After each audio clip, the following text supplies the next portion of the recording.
চলো গরম ভাতে খাওয়ার জন্য গরম গরম মাছের তেলের বড়া তৈরি করে নেওয়া যাক। তার জন্য প্রথমে 1 কাপ বেসনের মধ্যে 2 চামচ আতপ চালের গুঁড়ো, 1/2 চামচ হলুদ গুঁড়ো, পরিমাণ মতো লবণ, 2টো পেঁয়াজ কুচি, বেশ খানিকটা ধনেপাতা কুচি, 1/2 চামচ আদা পেস্ট আর মাছের তেল।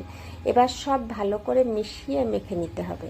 সামান্য একটু জল দিয়েছিলাম যেহেতু মনে হলো খুব শুকনো। এবার মাখা আবার আমার কমপ্লিট প্রায়।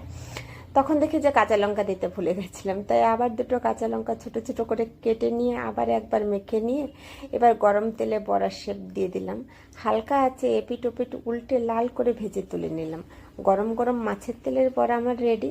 তবে এই মাছের তেলের বড়া জানো তো শুধুমাত্র ভাতেই ভালো লাগবে, যেহেতু মাছের তেল দিয়ে তৈরি। আর যদি কেউ এই বড়াটা না খেয়ে থাকো, এইভাবে একবার করে খেয়ে দেখো, আমি কথা দিচ্ছি এটা তোমার প্রিয় মেনুর মধ্যে ঢুকে যাবে। তো চলো গরম গরম ভাতে বড়া দিয়ে খেয়ে নেওয়া যাক। আর হ্যাঁ, সঙ্গে ছিল শোলা কচু কুচি করে ভাজা রসুন দিয়ে, আর ছিল মিষ্টি আলু ডুমো করে ভাজা, কাতলা মাছ ভাজা, পেঁপে দিয়ে ডাল আর টক দই। ওকে, ভালো থেকো, সুস্থ থেকো, আর আমার ভিডিও দেখার জন্য অপেক্ষা করো নতুন কোনো ভিডিও আসার জন্য।